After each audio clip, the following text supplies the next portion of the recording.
तो कैसे हैं आप सब दोस्तों। आज हम करेंगे ये जो मैं वीडियोस बनाऊंगा अब जो है पार्ट 1 पार्ट 2 करके सारी, ये मैं सारी की सारी स्टडी मैट के ऊपर बनाऊंगा। यानी कि स्टडी मटेरियल में से मैंने छाट छाट के नोट्स बनाए हैं, उसके ऊपर मैं ये सारी चीज़ें करूंगा। तो सब स्टडी मटेरियल में अगर आप डाउनलोड करेंगे या आपके पास है भी, तो पहला चैप्टर लॉ के अंदर, यानी कि ये पहली हमारी वीडियो जो है लॉ पे है। लॉ में पहला चैप्टर हमारा आता है declaration and payment of dividend. तो मैंने जो अपने ये बनाए हैं वो मैंने कंपनीज एक्ट के जो स्टडी मैट है उसमें से, और जो बेयर एक्ट है उसमें से कुछ चीजें ढूंढ ढूंढ के मैंने बनाया। सबसे पहले कॉमन कमर्शियल सेंस में डिविडेंड जो लिखा हुआ है, ये सारा का सारा स्टडी मटेरियल में लिखा हुआ है। When company is going concern, और दूसरा कह रहा है व्हेन वाइंडिंग अप। तो जब कंपनी गोइंग कंसर्न में है, पोर्शन ऑफ प्रॉफिट, यानी डिविडेंड का मीनिंग बता रहा है, portion of profit earn and allocated as payable to share holder yearly और वेन एवर डिक्लेयर्ड। यानी कि अगर गोइंग कंसर्न है तो कह रहा है कि प्रॉफिट जो कमाया जो कि शेयर होल्डर को देना है ईयरली या फिर जो भी डिक्लेयर हुआ है। अगर वाइंडिंग अप के टाइम पे होता है तो पार्ट ऑफ रेजिडरी बैलेंस, यानी जो भी बैलेंस बच जाएगा left after setting all creditors in full. अब हमारा शुरू होता है मेनली। सबसे पहले तो सेक्शन 123, यानी कि डिक्लेरेशन एंड पेमेंट के अंदर में दो चीजें पढ़नी है। एक तो सेक्शन 123, 124 ये सारा पढ़ना है, दूसरा हमें इसके रूल्स भी पढ़ने हैं डिक्लेरेशन पेमेंट के, पेमेंट एंड डिक्लेरेशन के। तो सेक्शन 123 कहता है कि डिविडेंड, सेक्शन 123 सब सेक्शन 1 में लिखा हुआ है, dividend shall be declare by company for any financial year. ठीक है। प्रॉफिट ऑफ करंट ईयर, ठीक है, यानी कि डिविडेंड जो है वो उन चार चीजों में से दिया जा सकता है। करंट ईयर का प्रॉफिट, लेकिन लेकिन लेकिन लेकिन डेप्रिसिएशन पहले प्रोवाइड करना पड़ेगा एज पर शेड्यूल जो है हमारा शेड्यूल 2 डेप्रिसिएशन का, उसके अकॉर्डिंग अगर करंट ईयर के प्रॉफिट में से दे रहे हैं, या फिर प्रीवियस ईयर के प्रॉफिट्स में भी दिया जा सकता है डिविडेंड। ठीक है, जो कि रिमेनिंग है undistributed but after providing depreciation, यानी कि डेप्रिसिएशन दोनों में ही है, चाहे आप पुराने में से दो या अभी जो कमाया है करंट ईयर का उसमें से।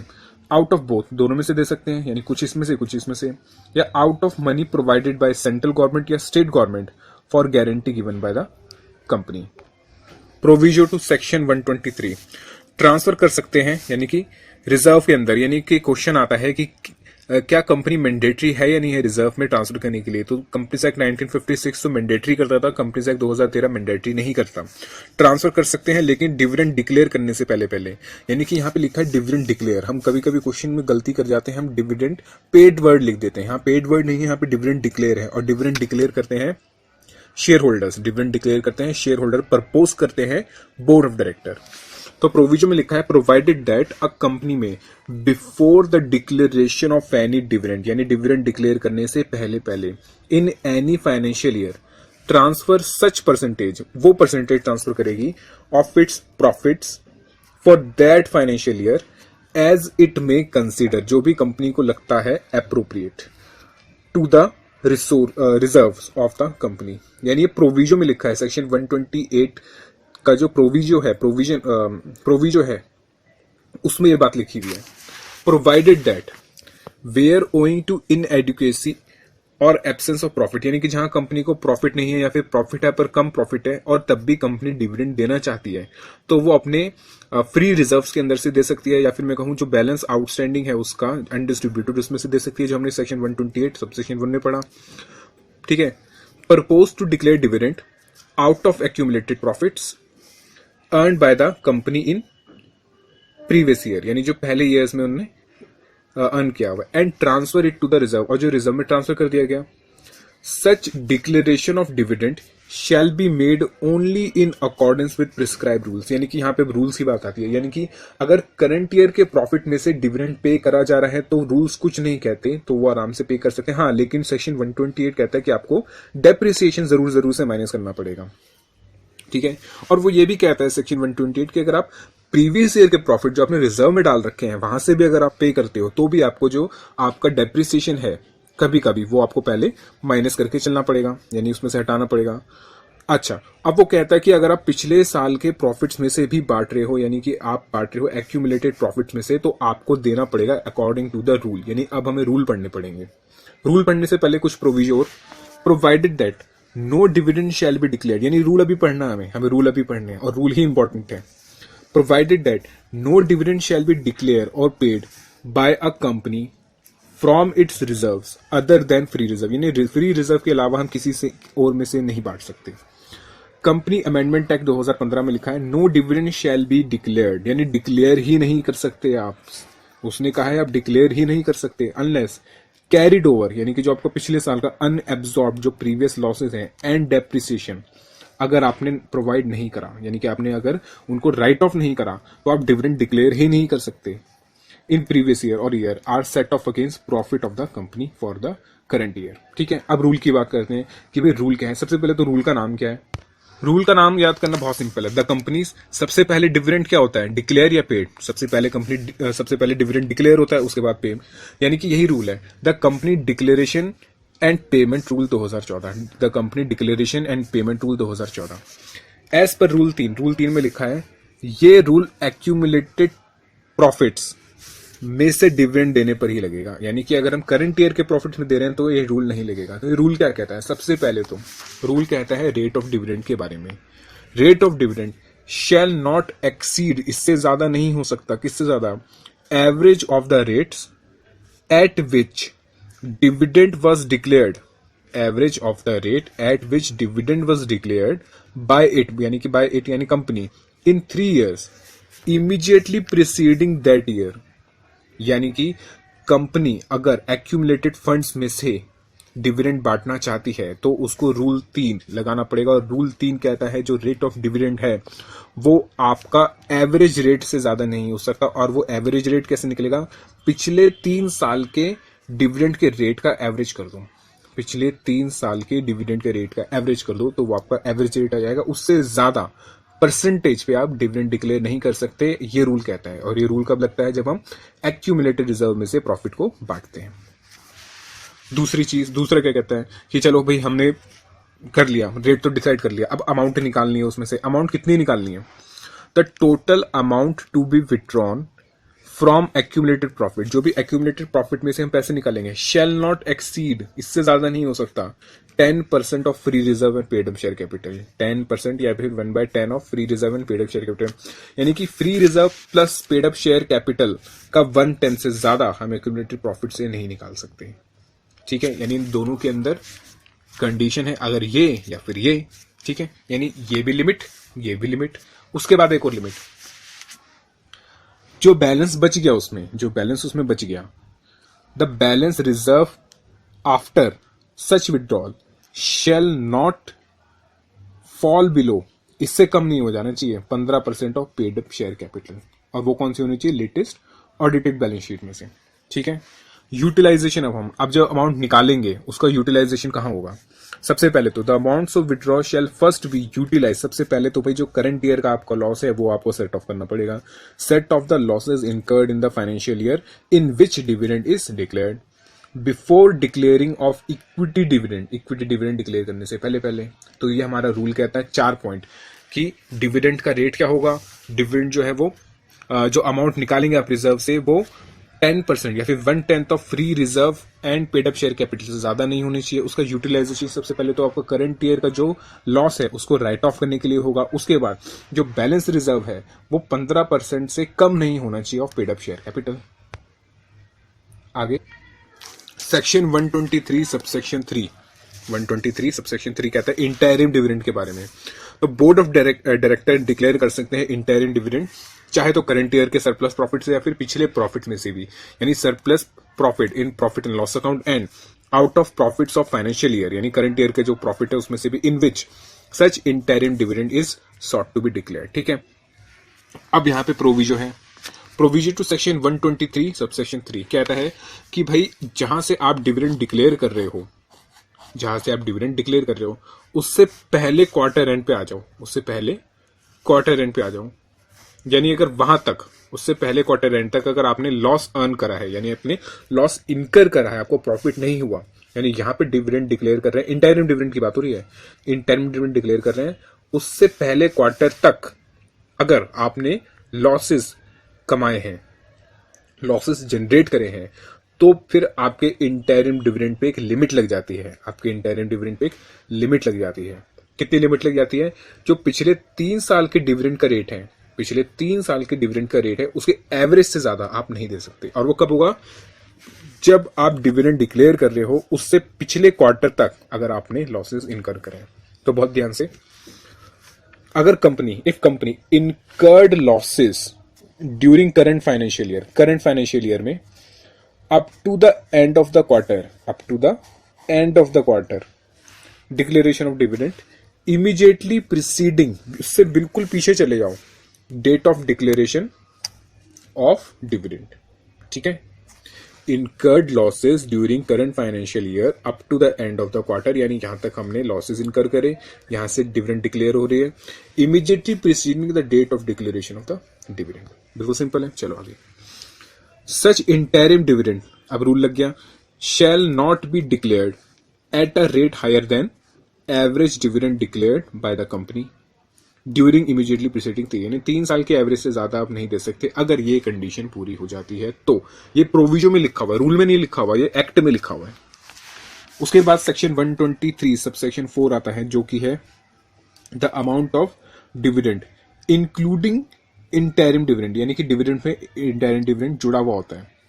डिपॉजिट करना पड़ेगा कंपनी को, deposited in a schedule bank, और 5 दिन के अंदर अंदर डिपॉजिट करना होता है डिक्लेरेशन के, इन अ सेपरेट बैंक अकाउंट, यानी कि तीन चीजें, schedule bank section 123 sub section 4 3 चीजें कहता है, शेड्यूल बैंक में जमा होंगे, 5 दिन में जमा होंगे, और सेपरेट अकाउंट में जमा होंगे। शेड्यूल बैंक में जमा होंगे, 5 दिन में जमा होंगे, और सेपरेट अकाउंट में जमा होंगे। ठीक है, 5 दिन कहां से? From the declaration of dividend. ठीक है, उसके बाद आता है सेक्शन 123 सब सेक्शन 4, जो कि एप्लीकेबल नहीं है निधि कंपनी पे। वो सेक्शन क्या कहता है? सेक्शन कहता है पेमेंट ऑफ डिविडेंड के बारे में, payment only to registered share holder, यानी कि जो कंपनी के पास रजिस्टर्ड है नाम जिसका, उसी को पे होगा, और टू हिज ऑर्डर बैंकर, या फिर उसके अकाउंट में जमा होंगे। सेक्शन 123 सेक्शन सबसेक्शन 5 कहता है, इसका प्रोविजो है कि अगर पेबल इन कैश, अगर कैश में पे करना है उसको, तो मे ऑल्सो बी पेड, तो हम दूसरे तरीके से भी पे कर सकते हैं, बाय चेक या फिर बाय वारंट, या फिर इलेक्ट्रॉनिक मोड से भी हम पे कर सकते हैं। यानी कि अगर उसको कैश में पे करना है तो कैश की जगह हम चेक से भी पे कर सकते हैं, वारंट से भी पे कर सकते हैं कंपनी, या फिर इलेक्ट्रॉनिक मोड यानी कि ई बैंकिंग से भी पे कर सकता है। ये कौन कहता है? सेक्शन 123 सबसेक्शन 5 का प्रोविजो कहता है। उसके बाद देखो प्रोविजो कहता है, this section does not prohibit, company को मना नहीं करता, क्या मना नहीं करता? द कैपिटलाइजेशन ऑफ प्रॉफिट्स और रिजर्व्स ऑफ अ कंपनी, यानी आप कैपिटलाइज कर सकते हो अपने प्रॉफिट और रिजर्व्स को, ये मना नहीं करता। issued fully profits or reserve of company for issuing fully paid bonus shares or making partly paid shares fully paid, that is bonus call, यानी इसके लिए वो मना नहीं करता। तो सेक्शन 123 सबसेक्शन 5 हो गया। अब सेक्शन 123 सबसेक्शन 6, जो कि मई 2015 के अंदर इसका क्वेश्चन आया हुआ है। तो सेक्शन 123 सबसेक्शन 6 कहता है, A company which fails to comply with provision of section 173, यानी कंपनी जो सेक्शन 73 या 74 का कंप्लायंस नहीं करती, वो कंपनी अपने इक्विटी डिविडेंड डिक्लेयर नहीं कर सकती, can not declare equity dividend. तो सेक्शन 73 और सेक्शन 74 क्या कहते हैं? सेक्शन 73 कहता है prohibition on acceptance of deposits from public, यानी कि कोई भी कंपनी पब्लिक से डिपॉजिट नहीं ले सकती। No company shall invite, accept, renew deposits under this act from public except as provided under this section. ठीक है, सेक्शन 73 कहता है कि भाई पब्लिक से ना तो आप पैसा ले सकते हो, ना बुला सकते हो लेने के लिए, और ना ही रिन्यू कर सकते हो अगर आपने ले रखा तो। सेक्शन 74 क्या कहता है? सेक्शन 74 कहता है रीपेमेंट के लिए, ये मना करता है लेने के लिए, और ये कहता है देने के लिए कि भाई दे दो। repayment of deposit etc. accepted before the commencement of this act, wherein respect of any deposit accepted by a company before the commencement of this act, the amount of such deposit or part thereof or any interest thereon remain unpaid, यानी कि भाई अगर आपने deposit ले रखा है इस act के शुरू होने से पहले, यानी आने से पहले, तो वो आपको वापस करना पड़ेगा, या फिर अगर आपने कोई भी अमाउंट या फिर कोई इंटरेस्ट उस पर वापस नहीं करा तो भी क्या नहीं कर सकती company? Can not declare on it's equity share, can not declare dividend on it's equity shares so long this failure continues, जब तक ये क्या कहते हैं वो हमारा चलता रहेगा, फेलियर। आगे अगला सेक्शन 126 क्या कहता है? Right to dividend, right shares, right to dividend, right shares and bonus shares to be held in abeyance, यानी कंपनी को रोक के रखना पड़ेगा। एबियंस का मतलब होता है रोक के रखना। Pending registration of the transfer of shares, यानी कि क्या होगा इसमें? कंपनी है, कंपनी को जो शेयर होल्डर है, जो रजिस्टर्ड शेयर होल्डर है, जिसका नाम कंपनी के रजिस्टर पे है, इंस्ट्रूमेंट ट्रांसफर करता है, इंस्ट्रूमेंट ऑफ ट्रांसफर देता है, यानी कि ट्रांसफर करने के लिए शेयर्स को, ठीक है, डिलीवर्ड टू कंपनी, कंपनी को डिलीवर्ड हो गया है, फॉर रजिस्टर एंड ट्रांसफर, यानी कि वो कह रहा है कि ये शेयर इसने किसी को बेच दिए हैं, तो कंपनी अब इसके शेयर उसके नाम पे रजिस्टर और ट्रांसफर कर दे, ठीक है। लेकिन has not been registered by the company, और कंपनी ने अभी तक रजिस्टर नहीं करा और डिविडेंड डिक्लेयर कर दिया। अभी तक इंस्ट्रूमेंट जो दिया था उसने, पर्सन ने राइटिंग के अंदर कि भाई ये इसको दे दो, वो उसने अभी तक नहीं दिया, और क्या कहते हैं, वो उसने अभी तक कंपनी ने अभी तक उसको चेंज नहीं करा और डिविडेंड डिक्लेयर कर दिया। Has not been registered by the company, then company transfer the dividend, तो अब डिविडेंड के ऊपर एक वो हो जाएगा कि भाई इसने तो शेयर ट्रांसफर कर दिए लेकिन कंपनी ने अभी तक नहीं करा, तो कंपनी अब डिविडेंड किसको देगी? कंपनी क्या करेगी? Transfer the dividend on such shares to unpaid dividend account, unpaid dividend account में उसको डाल देगी as per section 124, unless the company is authorized, ठीक है। लेकिन अगर जो ट्रांसफरर है सॉरी, जो देना चाह रहा है, वो रिटर्न में अगर लिख के दे देता है, unless the company is authorized by registered holder, यानी जिसका नाम रजिस्टर्ड है, of such share in writing to pay such dividend to transferee, यानी कि वो लिख के दे रहा है रजिस्टर्ड शेयर होल्डर कि भाई ये शेयर्स के जो डिविडेंड है ये इसको दे दो, specified in the instrument of transfer, यानी कि वो इसने इस इंस्ट्रूमेंट में लिखा हुआ है, यानी कि इसके अंदर अगर उसने साफ साफ लिख दिया कि इसका डिविडेंड भी उसको दे दिया जाए तो दे देंगे ट्रांसफरी को। एंड, यानी ये तो एक पार्ट था कि भाई डिविडेंड का, एंड कीप इन अबियंस, रोक के रखेगी कंपनी, क्या रोक के रखेगी? In relation to such shares, यानी उन शेयर्स पे अगर कोई ऑफर आता है राइट शेयर्स का, अगर कोई ऑफर आता है राइट शेयर्स का, and issue off fully paid bonus shares, ठीक है। चलो 126 खत्म होता है, अब आता है 127 पे। 127 क्या कहता है? 127 कहता है punishment for failure to distribute dividend, यानी कि अगर डिविडेंड डिस्ट्रीब्यूट नहीं करा तो dividend declared but not paid, declare हो गया लेकिन अगर पे नहीं करा, 30 दिन के अंदर अंदर हमें पे करना होता है, और अगर पे नहीं करा, या फिर warrant in respect there of is not posted, या फिर उसकी जगह हमने वारंट नहीं दिए 30 दिन के अंदर अंदर, तो पनिशमेंट हो जाएगी। किसको? डायरेक्टर्स को भी होगी, कंपनी को भी। डायरेक्टर्स को क्या होगी? इम्प्रिजनमेंट हो सकती है, जेल हो सकती है 2 साल तक, या फिर फाइन हो सकता है 1000 रुपए का पर डे। कंपनी को क्या है? कंपनी इज लायबल टू पे simple interest eight 18% per annum during such default continuous.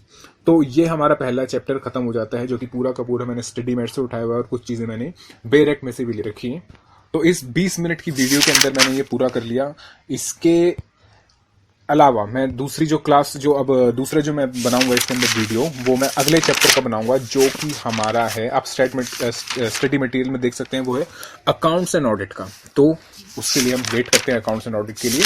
तो ये पूरा खत्म हो जाता है। सेक्शन वाइज मैंने सारी चीजें कोशिश करी समझाने की। अगर आपको कोई चीज इसमें नहीं समझ आती, आप मेरे से कमेंट में पूछ सकते हैं, और भी चीज़ें आप मुझे बता सकते हैं, तो मैं कोशिश करूंगा उनको करने के लिए, और हम मिलके कोशिश करेंगे कि मई 2017 का पेपर हम सीए फाइनल का 100% उसको पास कर लें। Okay, thank you, bye bye, जय हिंद।